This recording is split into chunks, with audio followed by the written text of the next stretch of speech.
Welcome back, everyone, to Vox Markets. My name is Paul Hill, and by popular demand, I'm delighted again to be able to speak to Paul Jourdan of Amati Global, one of the UK's finest investors. So welcome, Paul. Morning, Paul. Great pleasure to be on again. Yeah, well, we've had a lot of news last week. Hope most of it positive, which sort of led to a huge risk asset rally, largely on the back of the softer than expected US CPI data, which came in at 7.7%. So let's maybe just start there. Is the inflation genie now back in the bottle? Is this going to be repeatable going forward?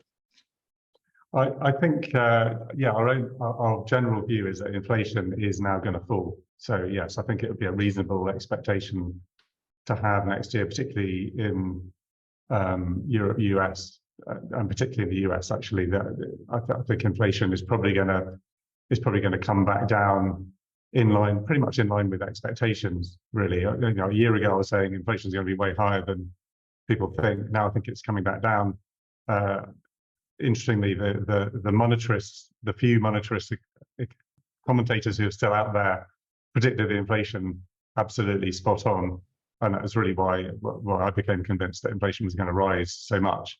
And actually, if you look at money supply growth in the US now, it's actually gone negative, which, if that's sustained for any period of time, that's going to cause real problems in the US. It will cause a much sharper contraction than the central bank even they really want. So, I think what will happen is the numbers will come back down in line with their expectations, and they'll start to turn a bit more dovish. And what's really interesting when you get a number like last week's number, which was only a fraction under what people were expecting, it wasn't like a major undershoot. But what you have to look at then is how does the market react to that? And the fact that the market reaction was so strong tells you that it was almost panic. That and that kind of indicates a market where people are very bearish, are getting caught out, and they're closing shorts. Such a sharp reaction. So, and we noticed that in a few companies. I don't know if you noticed this as well, that there have been quite a few companies in the last 3 or 4 weeks that have had profit warnings, and the shares either haven't gone down or in some cases even gone up. It's a very important indicator to look at, because a market like this one can't turn around until that happens.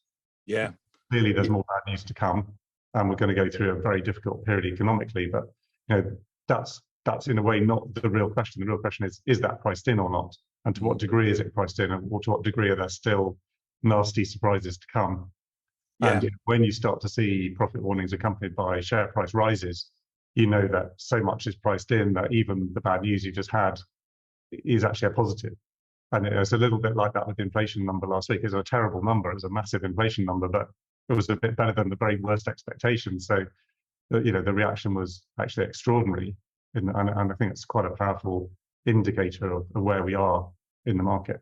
Yeah, I think it acted as a bit of a sort of cool spring. The amount of bad news already sort of factored into people's expectations is huge. So you only need a slight less worse economic information, and then you get a big sort of positive move. And I think in the moment, it seems as though the markets are pricing in sort of like a mild recession. If you look at the sort of the inverted yield curve in the US Treasuries, but not a credit crisis, because I think your subprime loans, the spread over investment grade is roughly around about average level. So we're not going to. It seems as though the market isn't expecting the toughest sort of great financial crisis recession, but is already anticipating a fairly sort of like mild sort of like contraction.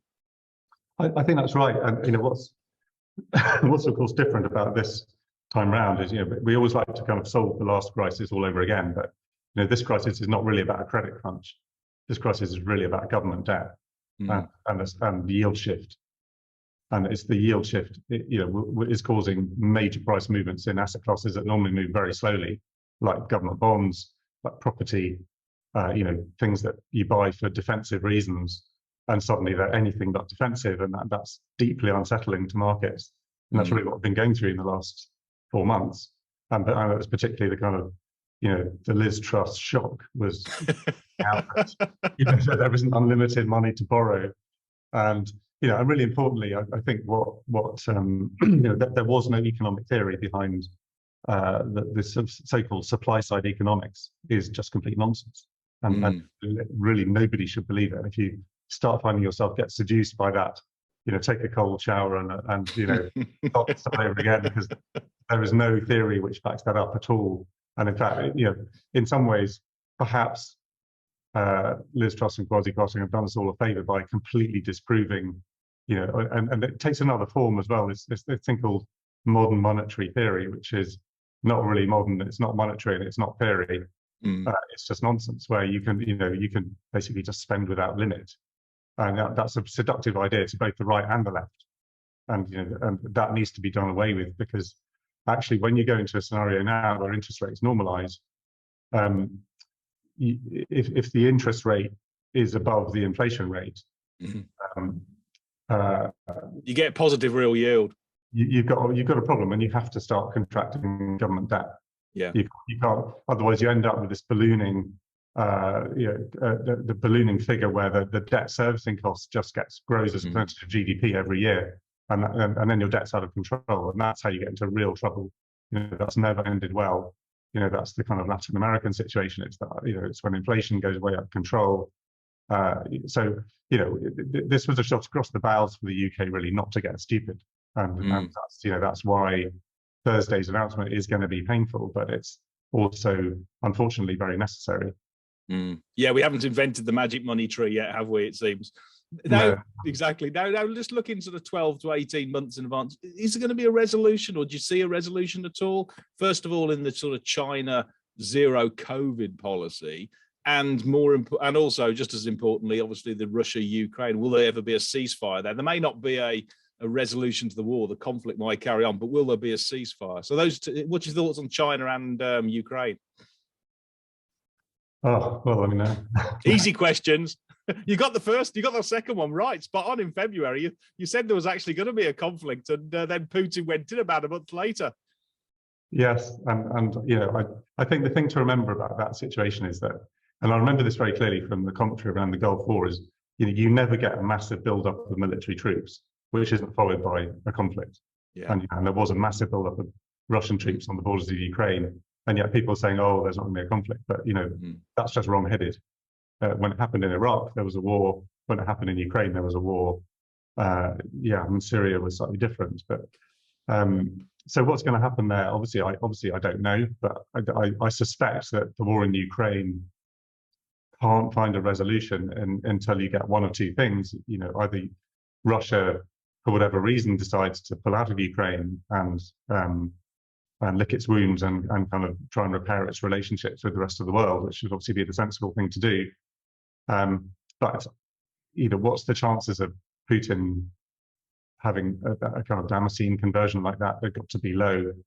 And so in some ways you kind of think, well, the only way this ends is when Putin is no longer the leader of Russia. And the only way that really happens is, can that happen? And the reason, when you've got someone like Putin, the reason why they can't give up power is because their life probably doesn't last very long after that. And, dictators who are that brutal, who've killed that many people, who've done that much damage, don't tend to live very long after they've lost power. So, this is kind of a fight to the end in a way. And I sort of feel it only really ends when Putin is no more. Okay, well, on that optimistic note, then, what about China in zero policy? Because I mean, they are actually making sort of baby steps, because they've started to allow some of the Pfizer vaccine to be put into, I think, international, non-nationals, and they've also started to allow, there's reduced some of the limits and restrictions on quarantine, I think. Well, I mean, it's very encouraging that Biden and President Xi met face to face.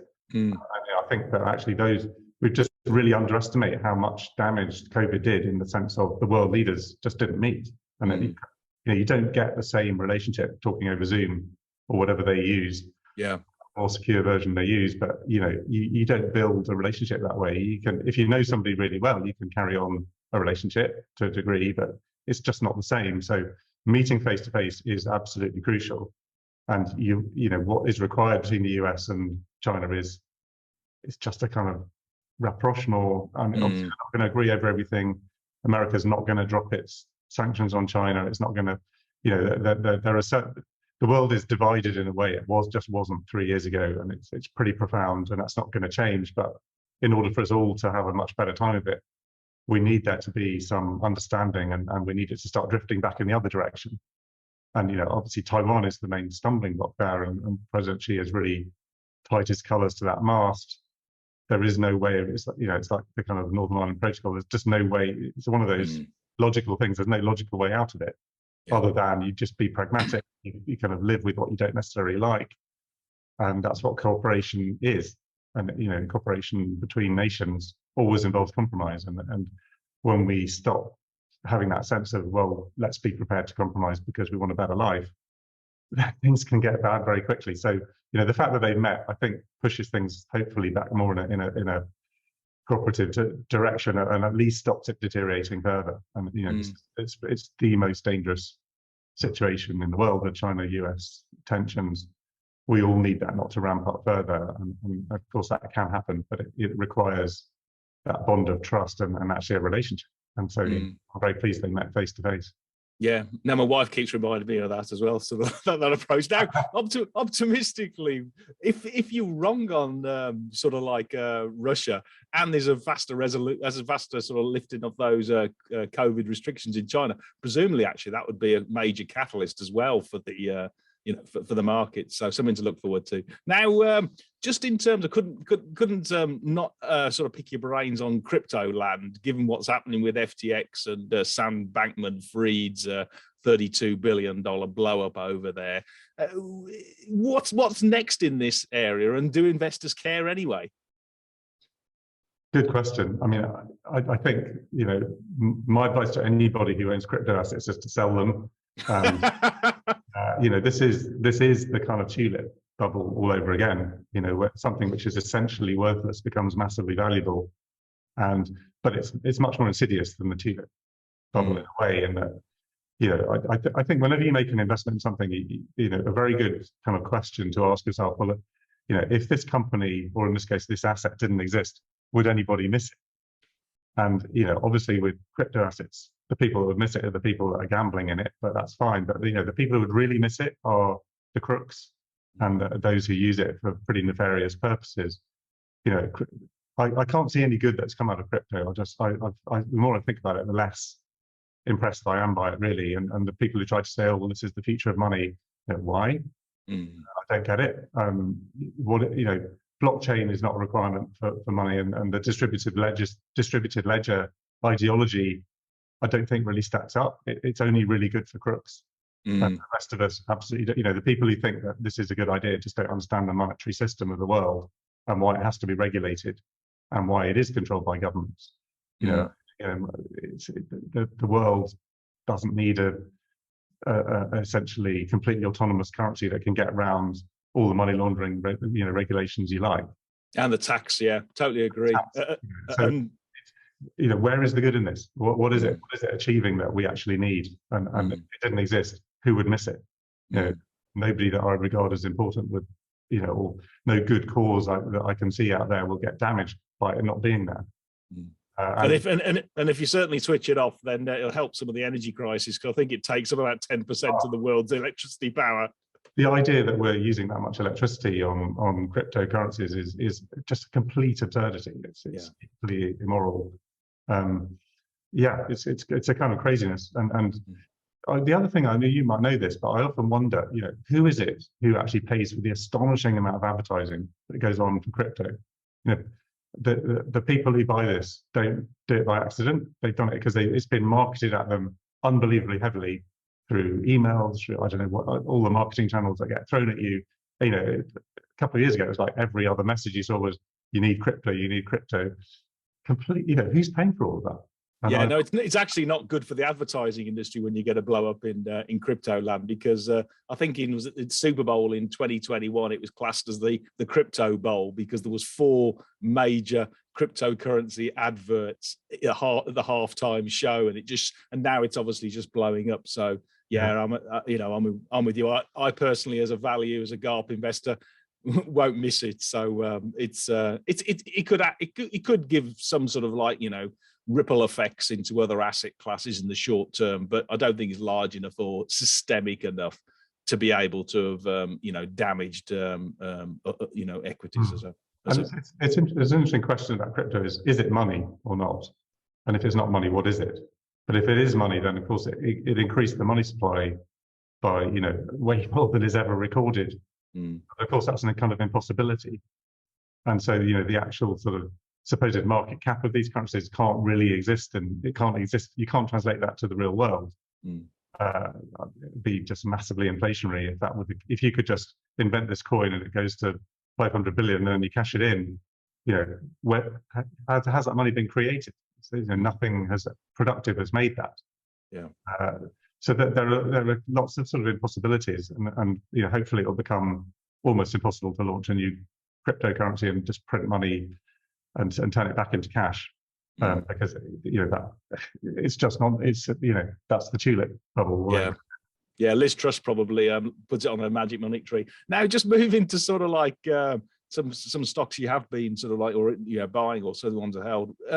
Aurrigo, which is, I think, is an EV sort of manufacturer, and they do sort of like autonomous vehicles for airports now, but also for, you know, they listed quite recently, and the shares have done well. I think it was at 48p they listed, and they're currently roughly around about 78. So that's only in about sort of 6 months. Do you want to take us through that stock, because I don't think many investors have ever come across it? Well, it's very early days. Yeah. Yeah, I mean, it's a technology-rich business. They've spent a lot of years migrating from being a pretty what's the word? You know, they've got a long history as an automotive component supplier into premium cars they're based in Coventry, I think. Engineering, yeah. So they, you know, that's got about 5 million of revenue, 4 or 5 million of revenue. It's a very steady business. Generates some cash, which helps pay for the other stuff they're doing. But what they've done over the last few years is to develop technology for autonomous vehicles. And they've got an autonomous bus in there, but it's too early for the autonomous bus market. The regulations are not really there yet. But you know, were they to be there, they've got a good offering. But they've kind of parked that really to a degree and focused on this airport market, which is quite interesting. That you know, the baggage handling in airports is pretty labour intensive, and certain airports around the world really struggle to get the labour to actually move the bags around. Heathrow. And Heathrow being one, but you know, also, and even more acutely, Singapore. Yeah. So Singapore, if you like, has sort of almost sponsored Aurrigo to, you know, they've done deals with 2 or 3 companies, and Aurrigo is the one that's actually delivered technology that looks like it works. And so they basically designed the vehicles which can take the bags from the, you know, conveyor belts in the airport out to the aircraft, and actually load them onto the aircraft, get them onto the aircraft, onto these, you know, lifters that take them up. In case of long distance, the baggage is all put into big crates, and that gets lifted up. So they can, you know, it's a labour saving, you know, cost saving enterprise. And yeah, it's early days. We think there's a viable market there. I'd say the main sort of question mark out there is, to what degree will airports adopt this? What kind of airports will be the early adopters? Changi Airport in Singapore is quite evangelical about it, and is seen as a kind of technology leader amongst airports, and is proposing this technology to its partner and, you know, fellow airports around the world. You know, we'll see where it gets to. You know, I think it's interesting, and it's a you know, good example of a British company that's developing interesting technology that we want to get out there and adopt it around the world. Yeah. You know, let's see where it gets to. Yeah, we do seem to be sort of like at the forefront of a lot of things, electric vehicle and autonomous driving. Now, just turning to another one, Saietta, I know we've spoken to quite a lot, but they've made masses of progress, and the shares have actually fallen, which is just crazy, because I think they have a flagship contract with ConMet out in the States to do sort of like sort of e-hubs and driveline systems for trucks and refrigerated trailers. And then they've also got this huge sort of like potential contract in India with Padmini to bring electric motors to tuk-tuks and to 2 or 3 wheelers out there. Yeah, they've made, I'd say, really good progress as a business. They're involved in both those 2 markets. The ConMet contracts are very significant. You know, ConMet is, when you start having a look at it, you know, it's a fabulous business.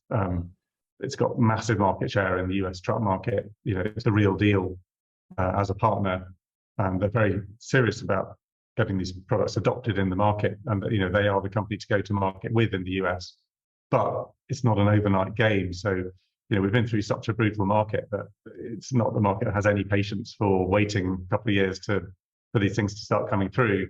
And in the short term, you know, they put out an announcement saying they were really going to stop chasing, you know, quick wins and just concentrate on getting Comet over the line. You know, Comet sorted out properly.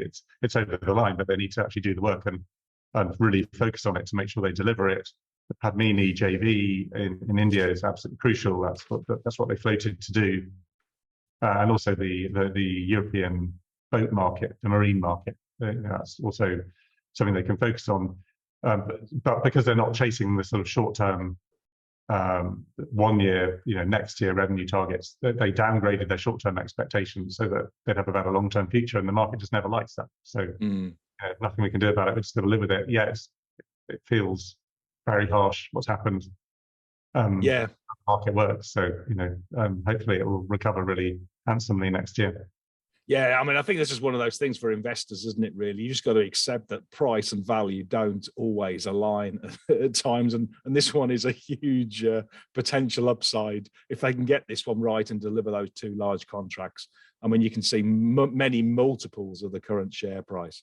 One which has actually done really well for you, and we continues to sort of like, you know, knock the ball out of the park in terms of results, is the e-payments fintech platform EQLS, which I think in the first half delivered 80-odd% like-for-like growth, and is tracking it. Last time they reported, I think it was 55 like-for-like sales in Q3. And they've got that sort of like, you know, they're attracting larger sort of corporates to their B2B sort of SME offering and doing the sort of solutions and stuff. And do you want to give us an update on that one? Because again, I mean, I think it's been used as a bit of a source of funds actually by people to sort of sell off, because even the performance has been just electric. Yeah, I mean, it's, you know, they plugged away at that business really hard for many years, and it started as a retail focused business for holiday money.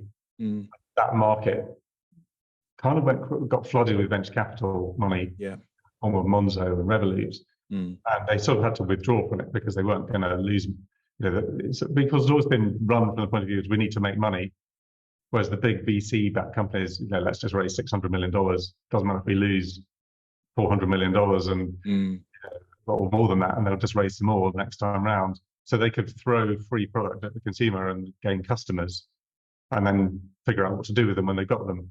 You know, EQLS is always much more pragmatic. We need to make money out of things. So they sort of pulled out of the consumer market. There's sort of a customer base, but it's small, hasn't really grown a lot, and moved into the B2B market where they're doing spending. Yeah, it's international payments, isn't it? And corporate sort of like, you know, it's money straight through processing largely. Yeah, and you know, they've got a slightly bewildering array of different products and different offerings, but they're all, you know, technically their strengths are quite good. They've got a lot of infrastructure behind what they do. The corporate cards, spending card market, I think is a very good one to go after, and they've been making good progress with it. So, and then, you know, last year actually the people started traveling again, so the foreign currency element increased again, and they started to do well. So, you know, they've got a good platform for the business. There's lots more they can do, and yeah, we should feel pretty optimistic about where they can get to. Yeah, and another one which again has done well for is Ashtead Technologies, which I think does sort of like oil field and offshore services, but increasingly now towards the sort of like the wind farm sort of industry out in Scotland, and they've continued to sort of like do really well. I mean, having run the slide rule over it myself, it does look as though they're almost dead certs to do an upgrade unless something happens, because the amount of activity and helicopters going in and out of Scotland is just been enormous of late. Yeah, no, absolutely. And I mean, they don't provide the services; they provide the equipment. So they're a rental company like Ashtead. Yes, in the construction industry, they're targeting, you know, renewable energy, and that's a fantastic market to target. Should be very resilient even through difficult times. So, you know, it's becoming quite a much better known company than it was, and when people start looking at it, they go, oh yeah, that's that should be able to do really well even in tough times. So yeah, we just added to our position in it. There was one of the issues is that shareholder base needs more change, so that some of the original early stage investors haven't sold out yet. Yeah, and every now and then there's a placing. So that knocks the price a bit, and then it's interesting to see how quickly it recovers. And in this case, it's recovered very quickly. So that's a good sign that there's healthy demand for it. Yeah, and I mean, I think the shares, as you say, may have ticked up to just over £3, but if you just use a sort of 10 times EBITDA multiple, you get 360, and that's, in my view, has got sort of a very cautious and sort of conservative financials and forecasts in there. Now, just given the views on the longevity of the war in Ukraine, what's your view on Qinetiq at the moment? Because that's a sort of like a DOD, a UK MOD and a US DOD supplier. I think they've just bought a sort of like a business as well out in the States and stuff, and they do more services rather than sort of equipment. But again, it seems to be a pretty strong defense. Seems to be a pretty good place to be at the moment. Yeah, and Qinetiq is really a technology provider to the UK and US military. They're strategically a very important company for the country. And when you have a war in Ukraine, you suddenly remember, actually, we do need defense companies, and we need them to be good, and we need the best. We need our military to have the best technology we can possibly give them, and Qinetiq's absolutely key supplier. Right up there, yeah. Yeah, and then just on the sort of couple of ones in the healthcare, which again are probably fairly sort of US orientated, Craneware, which came out with an inline trading update to date, and Indivior, which I think has just bought sort of a similar business out in the States as well. So maybe we could start with Craneware. It's always been a top quality business that has struggled a bit with growth, but has been therefore has been priced quite high. But it's a sort of like a trophy asset, I think. Yeah, it's a bit on that. I mean, the thing that is easy to miss with Craneware is that they typically sign quite long-term contracts that pay annually. So, the reason the market likes it so much is because it has fantastic visibility over its earnings. And, yes, the growth, when you've got a business like that, your growth rate is unlikely to be spectacular, but also your decline rate's unlikely to be spectacular as well. So, it's got that resilience and quality of growth that the market loves, and we really like as well, which is why we've got a holding in it. Of course, its end market is not simple. The US hospitals they don't make a lot of money. They have quite thin margins. They have periods when they stop stop buying software that might save them money because they're too busy with something else. And that happened there was about 3 or 4 year period when all the hospitals are busy buying electronic patient record systems and weren't thinking about financial systems like Craneware. So you have to be willing to be patient, but the quality of the business is, I think, pretty evident, and does come through in the long run.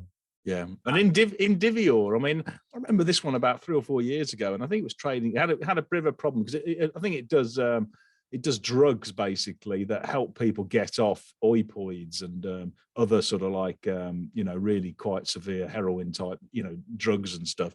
And I remember I think it was about 3 years ago. It had a problem. It was being sued or something by the US DOD, and the shares hit about £1, and they're now 17. So it shows you sort of patience does work in the end.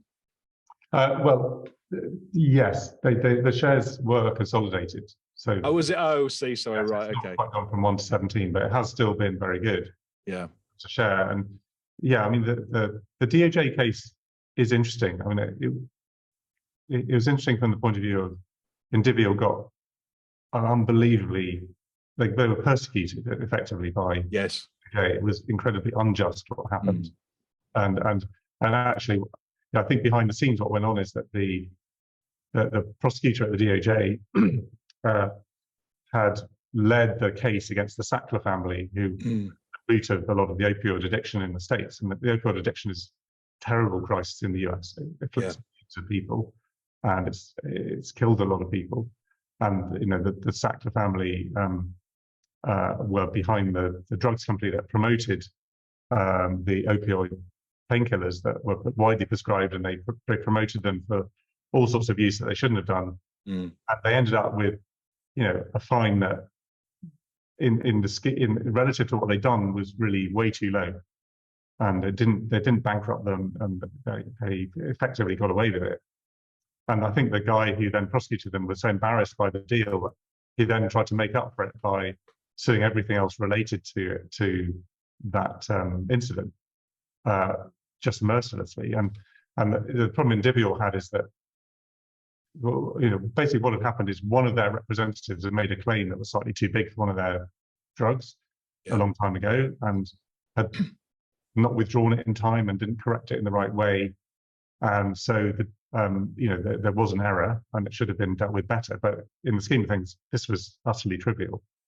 And they ended up, because Indivior was spun out of Reckitt Benckiser, they ended up fining Reckitt Benckiser $1.4 billion, and then put a fine of $750 million onto Indivior as well. So this is over $2 billion for really quite a trivial mistake. When the Sackler family probably got fined $8 billion for causing virtually the whole crisis. So, these things are, and Indivior couldn't take the risk of defending itself, because if they lost the case, then effectively they would be out of business.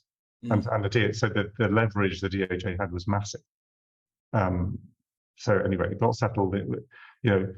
It's a little bit like XP Power has a case in the US, which is deeply unjust, and they've got to decide how much do they fight, and so on and so on. And when you start reading about the case, it's just shocking.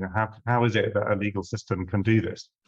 But there's quite rough justice for a lot of companies in the States, and if you're sued by the DOJ, that's horrible. So, but that is now history. There are some other court cases that are rumbling on, but they're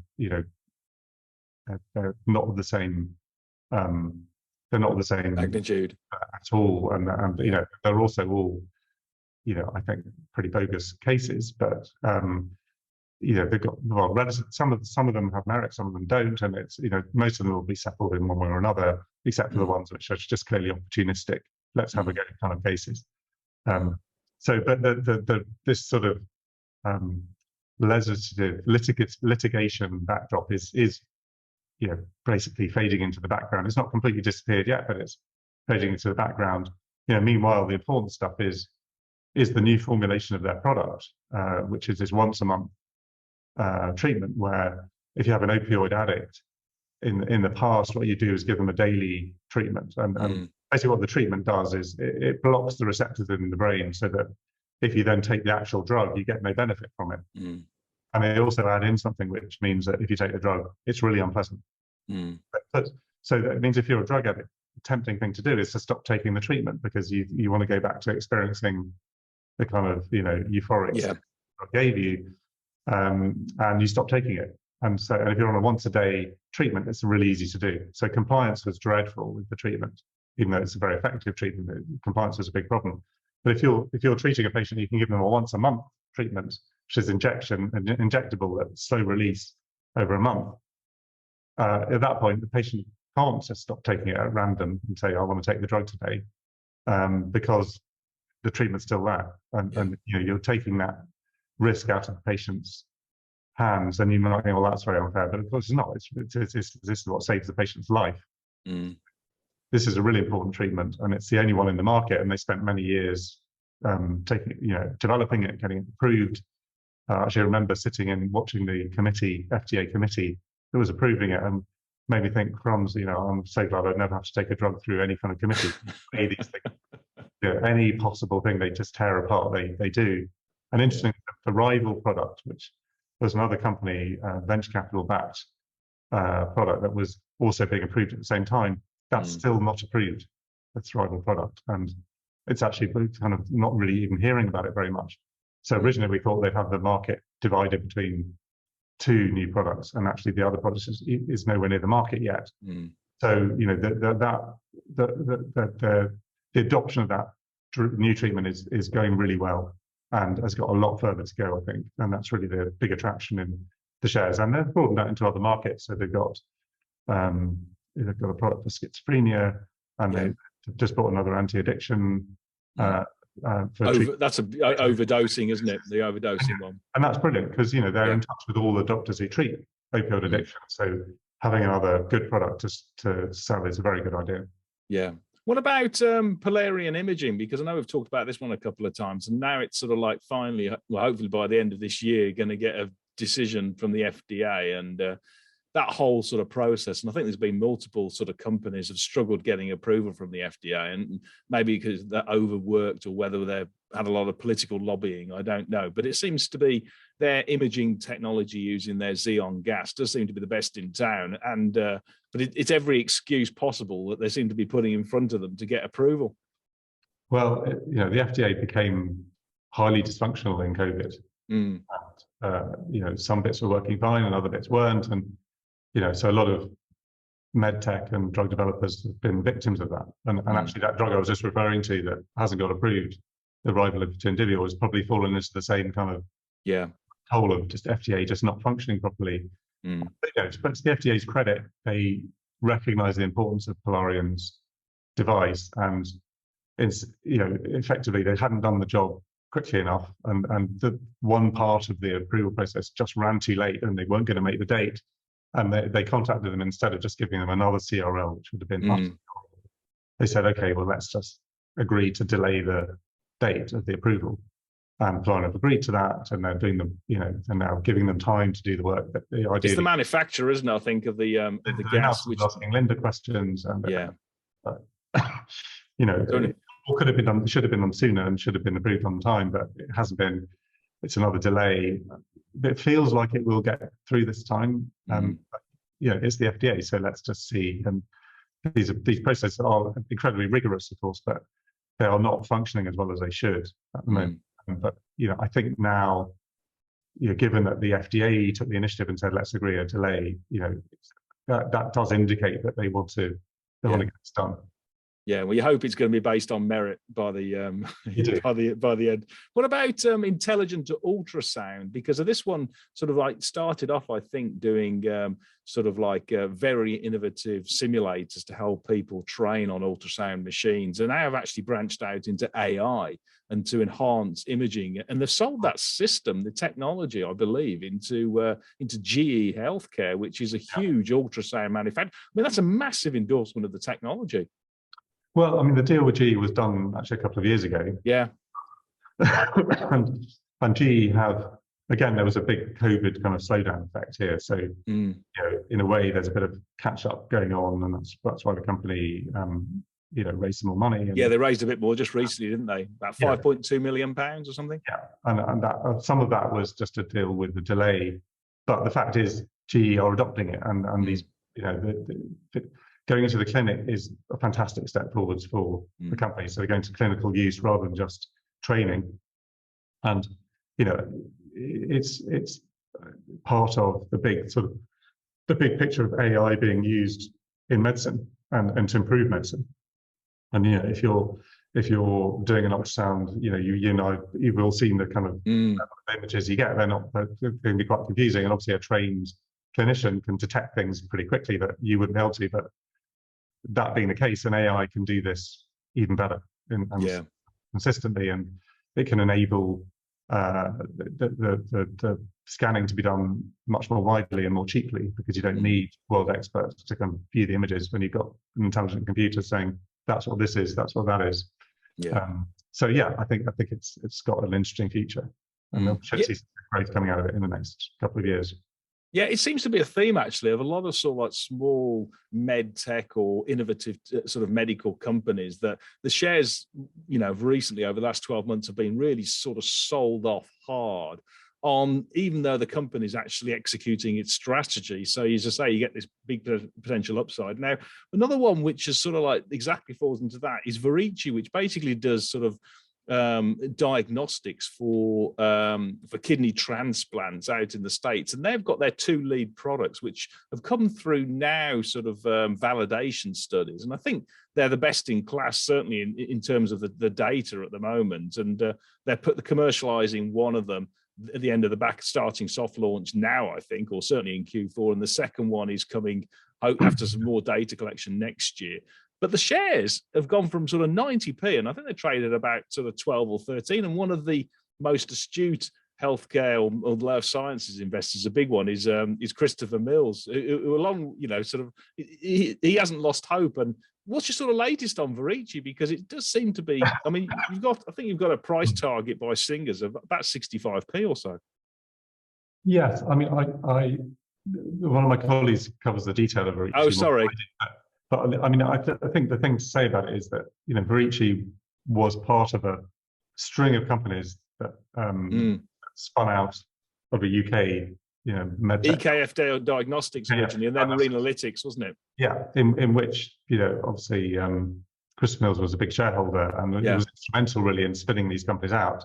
Yeah, Renalytix went a long way, and actually, if you look at the share price of Renalytix, it's also been completely killed. I know, it's the same area, isn't it? And in a way, you know, we're not invested in Renalytix, but I'd probably have a good look at that first, because it's a more mature company now, and it's got, so, you know, it's actually pretty close to the market. But effectively, all of these things just floated earlier than would normally be possible, partly because of the sponsorship that they had onto the market from EKF and the shareholders of EKF.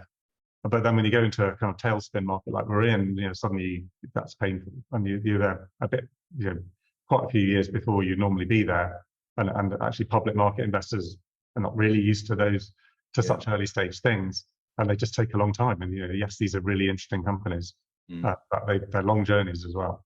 Yeah, we'll look forward to hearing your views on Renalytix in the future then, in that case.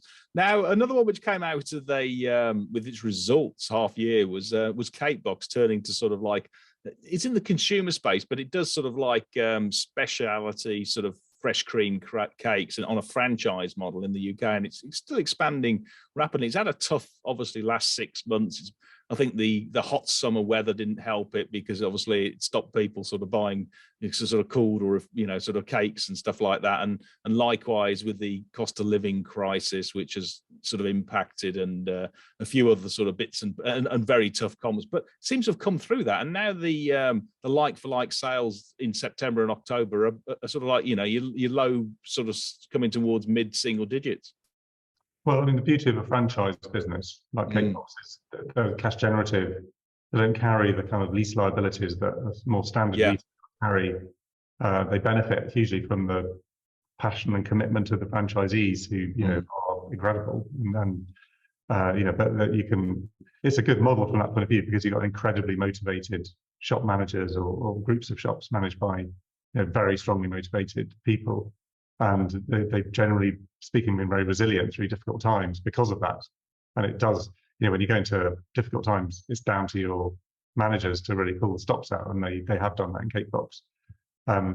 You know, but clearly the market's aware that there are the question marks about what's coming up, and it's, you know, what's going to happen to that, to the specific market for CakeBox.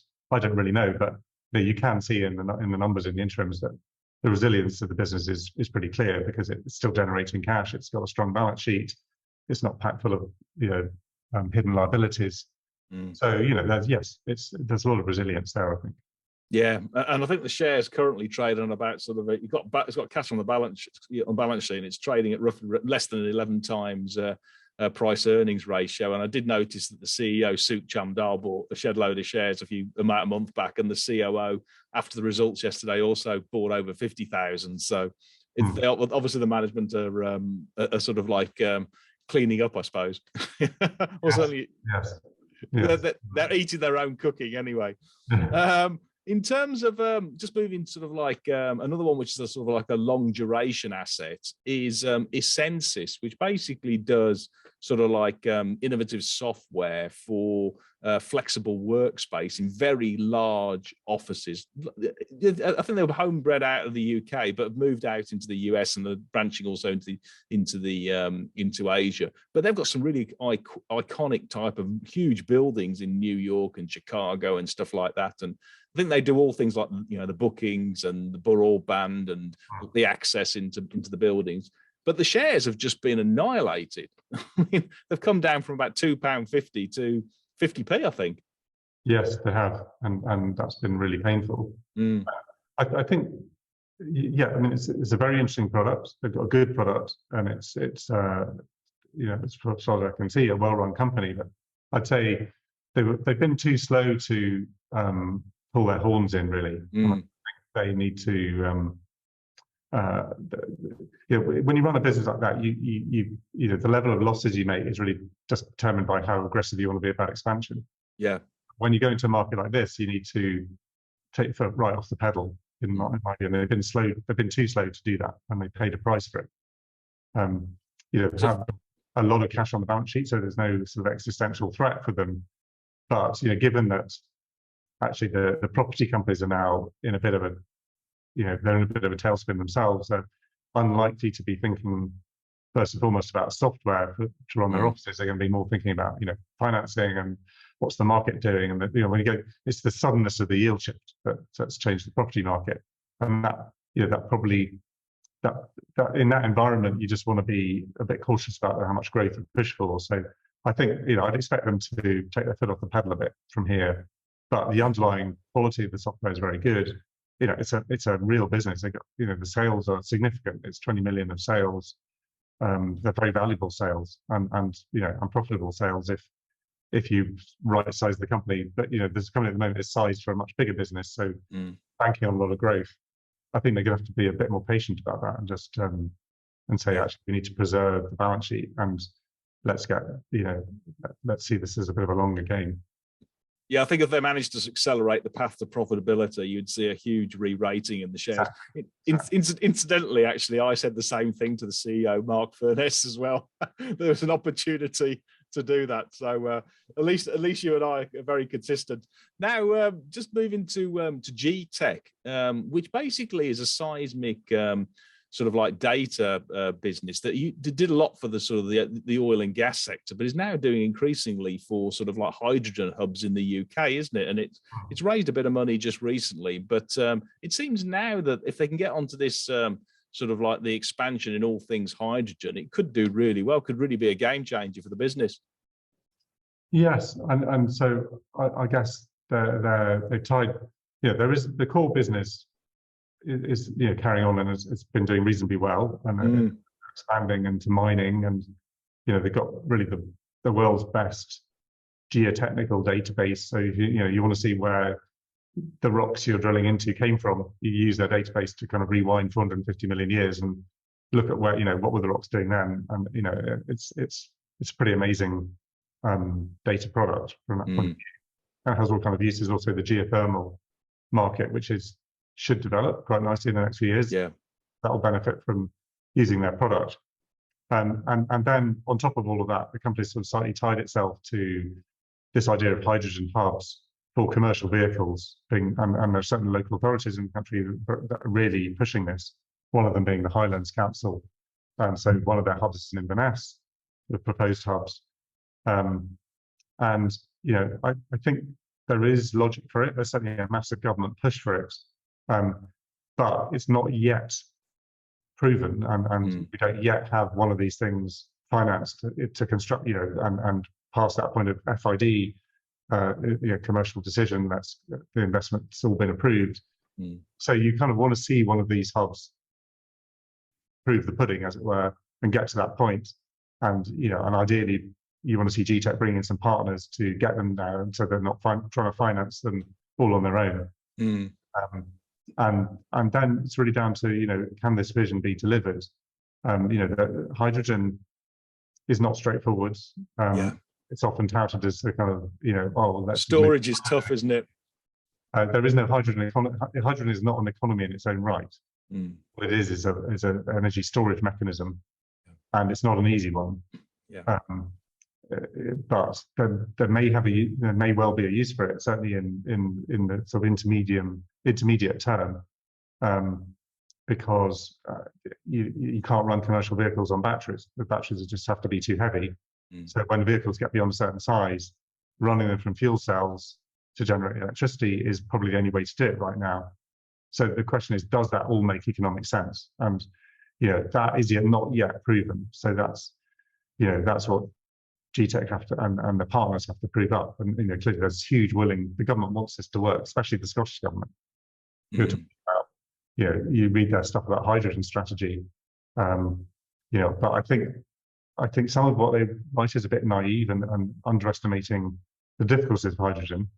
But I can see that there can be a place for these commercial hubs. So We want to see them being delivered, and that would then, of course, deliver a lot of value for Getech. We see that. Yeah. Good. And then another one on is water intelligence, which basically does leak detection, I think is the what they're called sort of technology of the pipes in the ground rather than actually in people's houses, I believe. And the houses as well. Oh, in the people's houses also as well. Detection, you know, if you have a leak, you ring them up and they come around with their van and all the equipment. Yeah. And most importantly, they find the leak, because that's always the hard bit. So right, okay. And then, I mean, given we've had the massive droughts across Europe and the UK this last summer, it must be in the right place at the right time, I would have thought. Well, I mean, most of the business is US-based. Right, okay. A little bit in Australia, but it's basically a US franchise business. And right. One where they've been buying up the franchisees and growing their own sales that way. And you know, like all franchises businesses, it's very, you know, has a lot of appeal. But they've actually been migrating some of these franchises into their own operations very successfully, and that's where a lot of their growth has come from in the last few years. But you know, yeah, the leak market doesn't go away, does it? So no, and that's one. But what's the one waste we've got to make sure we don't we plug. That's for sure. Now, just finally, then, just turning sort of to sort of COVID, some COVID winners that have just have sold off, and I think there's a lot of tech businesses that are in a similar sort of. But we've got the gaming business, Keyword Studios, and also GB Group. So let's just start with, I think the Keyword Studios do sort of services like sort of the graphics and production and this sort of stuff for a lot of the actual, you know, sort of video games and stuff like that. And clearly, with everybody locked down, that industry went to the moon. Yeah, but you know, interestingly, Keywords was always, it was appealing to us because it was always one of the lower risk ways of investing in the video games market, because you weren't investing in any particular success. You were investing in the kind of picks and shovels, yeah, for the developers to use, and the thesis behind it was that the market for providing services to video games developers was going to consolidate.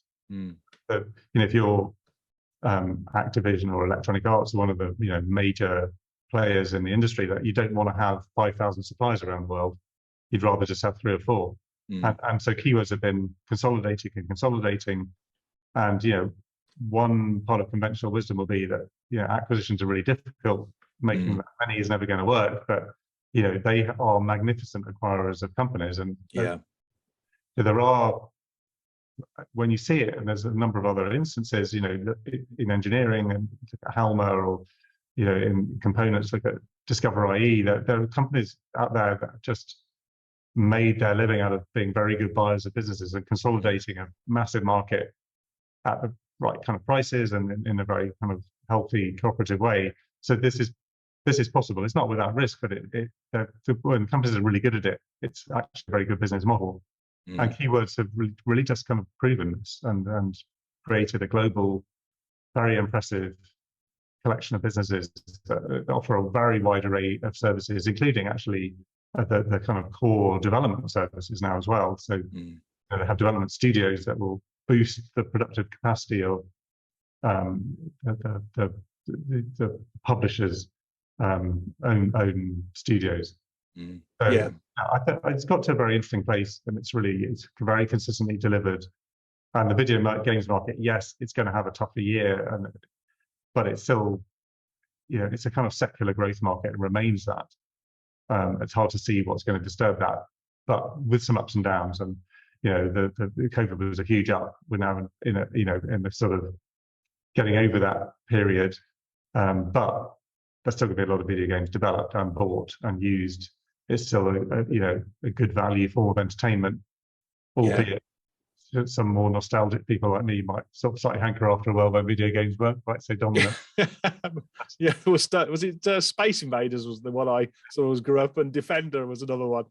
So yeah, just finally then, so the GB Group, which basically does ID identification, sort of cyber security and verification of ages. And I think they were born out of the sort of the online gambling industry years and years ago, but have sort of gone across lots and lots of different sort of products. And they sort of branched out, I think, again, during the lockdowns into crypto. And they got obviously a lot of people that needed to be verified for buying and trading cryptocurrencies. I think that's a sort of like taken a bit of the wind out of the sails of late. Yes, I think that's probably true. Although, you know, interestingly, well, I've had the debate with them over how they should classify their crypto business, and I argued to them that they should really classify it as in the gambling segment, because obviously they do. Your views from earlier, so it would chime with that. And they kind of agreed in a way, because what was interesting is when the cryptocurrency business started declining, the gambling business started rising. Yeah. And so it's kind of a piece. Yes. You know, and if you invest in cryptocurrencies, you know, just be honest with yourself, you are gambling. And just do it for entertainment, fine. Don't do it as an investment. It's not an investment. But it's really, but you know, that's not as big a part of the business as one might think. It's significant, but it's not. You know, actually, they weren't just born out of that. They were born out of contracts with companies like Vodafone for verifying mobile phone users. And you know, and they kind of proved themselves very early on by when the mobile phone companies, who were pretty tough procurers of software, as you can imagine, wouldn't pay the price. Said, "Oh, we're going to stop using you." They suddenly got overwhelmed with frauds, which are way more expensive than if they went back. So yeah, and it's very clear that online verification is, you know, it's something that's needed on a massive scale given the size of the online economy, and that's really GB's core market. But you know, there are an element of it is online gaming, and an element of it was crypto. The crypto, I think, will decline significantly. Hope it will, in a way. The gaming part of it won't. You know, that's and probably grows because people who were gambling on cryptos will gamble on something else, and they'll go back to betting on horses. Well, I'd certainly say so both Keywords and GB are trading at sort of historically pretty attractive valuations, given the shares have sort of like come off a lot. But then again, so many things have. So just coming to the end, if an investor wants to put some money into sort of the Amati Global funds, where best and how best to do it, Paul? Well, you should be able to do it through any of your regular platforms. And, so we have our small companies fund, which is what I run. We also have a very new and interesting global innovation fund managed by not Cathy Wood, banker, and they're doing really interesting things. But well, it's not Cathy Wood. And what's interesting about it is that they invest in innovation through the lens of larger established companies, and they're looking at the businesses that are adopting innovations and are able to really profit from them. And I think that's really going to be the way to invest in innovation over the next decade. You know, I think that the kind of the slightly crazy, the crazed venture capital period we've just come through won't resurface in an era unless interest rates go right back down. You know, when you get paid 3 or 4% by having your money in the bank, it's a different world. So I would actually, obviously, innovation doesn't stop, and it'll be big companies that can adopt these things and really make a lot of money out of them. So that's what they're on the lookout for around the world. And then we have our metals fund as well, which is a global mining fund. Really interestingly, kind of half place between strategic metals in the sense of battery metals, where there's this huge kind of conundrum that everyone's looking at. We've got this world where the politicians are planning for massive adoption of the electric vehicles, but the miners haven't planned for that because, you know, nobody's kind of incentivizing them to do it, and prices are quite low and unpredictable. So there's huge underinvestment actually, and we need more investment in mining if we're going to deliver net zero. And there's all sorts of key metals. Obviously, lithium is the easiest example, but actually it's copper, it's nickel, it's cobalt, it's other things. And then they've got precious metals on the other side. So they're able to move between the two, and they can invest in both. And actually, precious metals actually are also really going to go into quite an interesting phase over the next year. We've got a fabulous team running that, of 2 real specialists who just know a terrifying amount about mining, and have worked it all their lives and been in the industry as well. So they really know how these things work. Great. Well, we'll perhaps get those guys on as well then at some point. Yeah, that would be good. Yeah, you'd have an interesting chat to them. They're very, very knowledgeable. Brilliant. Okay, well, thanks a lot for your time, Paul. And as always, very, very investors very appreciative of all your comments and very insightful as well. So thanks a lot, Paul, and look forward in chatting and touching base in about 6 months' time. Wonderful. Great pleasure to chat, Paul. Thanks a lot.